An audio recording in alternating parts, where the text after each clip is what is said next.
Pull that all in the Sprite, all in the Sprite. Yeah.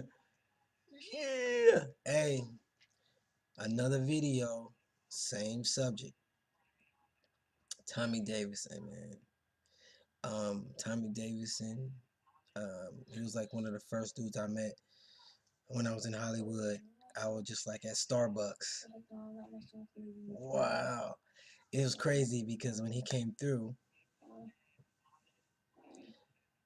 he just walked through normal.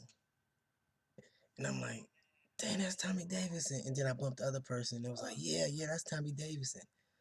That's Tommy Davidson. And then he like caught us looking at him and he just like threw the peace sign up. Like hella just normal, like just cool dude, man. Um, but another thing is on his interview, he bring up three subjects that I've been talking about how you really can't, like the past and what happened then and the slavery and the races and all this stuff. Now it's totally different. And I like the way he talked about that. He talked about Hollywood. He talked about how he think how because he was actually raised well he wasn't yeah he was actually raised by a white family and so that just wait let's just listen. Check this out. Let's go see Santa Claus!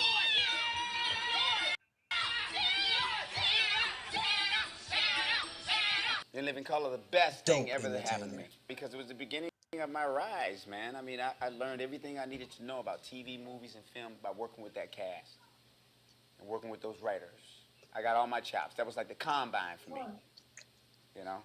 Grad school. Oh, yeah. That was like, you know, the ninja training school. That was boot camp.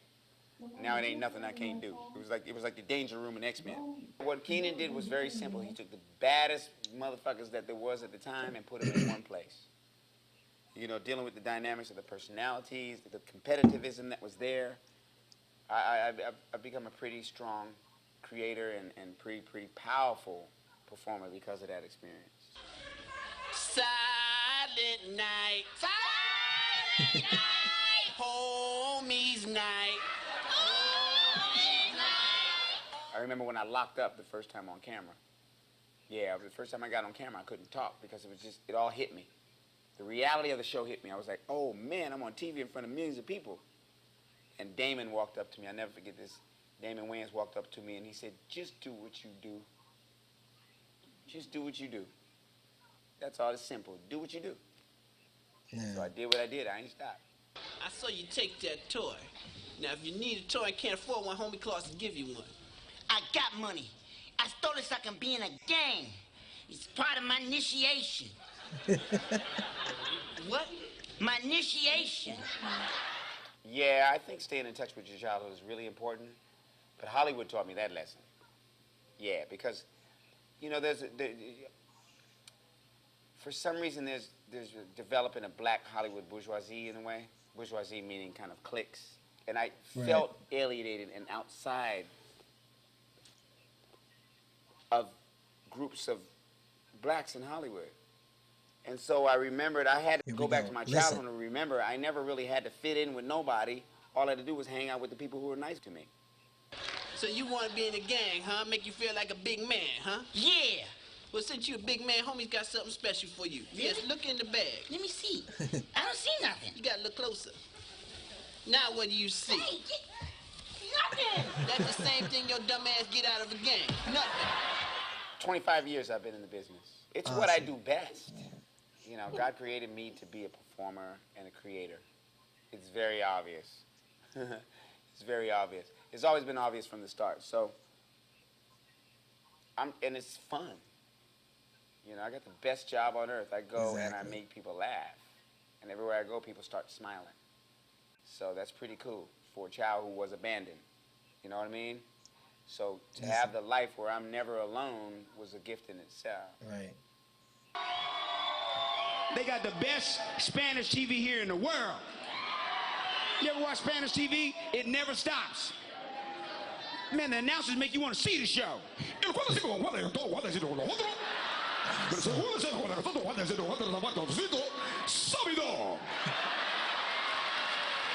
I think this shit come on Saturday. Yeah, I was adopted at age 2 by a white family. Yeah. See? Very interesting background. Adopted by a white family. No better than anyone else's. You know, sort of like the Moses of old, you know? Moses was given a little insight, Listen. you know, to the power of the world because he was brought up inside of the power of the world power at that time. Right. You know? Thusly, he was able to, you know, assimilate that particular faith and then bring that out into the world. That insight is what I have to share. It's a very simple message. Love has no color. That's it. That's my show. Right. You ever been in the grocery store? You walking down the grocery aisle. Love has no color. You see a white woman talking into a baby carriage like whatever's sitting in there got to be about 40. You scared to walk down the fucking grocery aisle. She talking into the baby carriage. Look at me now. Look at me now. When we left the car, did we or did we not have an agreement? I'm black, you know, but so was Moses. So one of the things I got out of being raised by white people is that, you know, the majority of white people don't have that mentality. It was their forefathers that had that, but they benefit from the practices of their forefathers. Listen. That's all. Listen. It's just like me as a man. I'm not a sexist man, but I benefit from living in a sexist society because I automatically get paid more than a woman would get paid. You know, that's not me being sexist. That's I'm the beneficiary of a system that's sexist. Right. See? That was some deep. That was pretty heavy, dude. That was heavy. What is the use of Real communicating heavy. if you can't communicate the truth? You know, there's Def Jam, there's Comic View. There's a lot of comedy venues out there for people to be able to listen to, and no one's any better than anybody else. My approach is just different. I think that we can do comedy. We African Americans, people of African descent, can do comedy and also instill very positive messages to ourselves because we have to, because we're inundated with negative messages. Exactly. And the main one is, you ain't shit. And you don't mean shit to the world. Right. And history's last. And we're first. And we're the best. Europeans. Yeah, that's a good one too, huh? Mr. Iritani, look here. I'm Clavel, and this here's my partner. Howard Tibbs III. How you feeling? Look just like Al Green. Don't he? And we are Funky Finger Productions. Now look here, let me give you one of my business cards. You know I'm fresh out, Howard. Damn! It can only be from my perception and opinion. Great show. But, and I'll try to be as objective as I possibly can. Right now, besides the fact that there's a lot of new black African-American talent coming into the, you know, Latifah, Ice Cube, Andre 3000 and Big Boy, Terrence Howard. I mean, the list goes on of all these beautiful new stars that everybody are coming then and making is now a hell running of an the impact game on now. the business. But like professional sports, there's no respect for the veteran. So there's you know, you pretty much can't come into a new movie situation with your quotes, with your financial quotes intact. It's basically, you work for scale. I don't care what movie you've been in and how much money you made, Right. you work for scale. Or everybody gets paid the same. So it's either we take a new guy off the street and pay him the same, you know, or you're just not in the movie unless you get paid that. And at the same time, new talent is breaking the barrier. See? So that's a good thing. There's It's some always been we like just that. gotta hang in there and keep doing quality work, and things will be all right. See? That proves that it's always been like that in Hollywood. People can't complain if you don't you get, got that backwards. Let me just see. long as you get the role, man. That's Stank Ho. You gotta worry about the money later. See, it's a love story. It picks up where Pretty Woman But you're left doing off. something you Only love. this time, she does all the shopping at Fatburgers.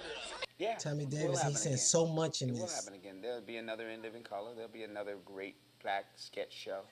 You know, when, I don't know. There's a lot of resistance in TV right now. I don't know if it's because of the war right now and they're trying to keep people defocused or whatever it is, but the networks are ironclad, closed down on any black conceptual show unless it has to do with, you know, sort of like a throwback black dude with long hair talking about smacking bitches and shit. What's next is tomorrow if I make it there. I'm just glad about today. Very grateful. Got a beautiful relationship with God today, and that's all I need. That's it. Wow. What I tell you? What did I Hey, tell this is you? What did I tell you? That's what I'm talking about, man. He says so much in this, you know, the Hollywood, the race thing, the way actors get paid, who at that time was new. Look at Terrence Howard now. Look at Queen Latifah now. Psst, wow. Hey, man, thanks for watching this video with me, man. And, man, see? Another person saying the same thing. All right, y'all. See y'all later. Peace.